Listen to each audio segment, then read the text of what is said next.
आज आपल्याला जे स्वातंत्र्य प्राप्त झाले आहे ते इतक्या सहजासहजी नाही मिळाले, त्यासाठी आपल्या प्राणाची आहुती दिली आहे.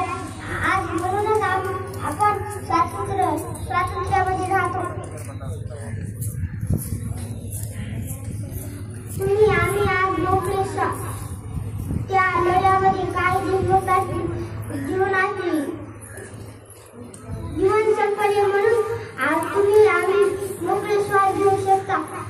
150 वर्षे इंग्रज सरकारने आपल्या देशाला लुटून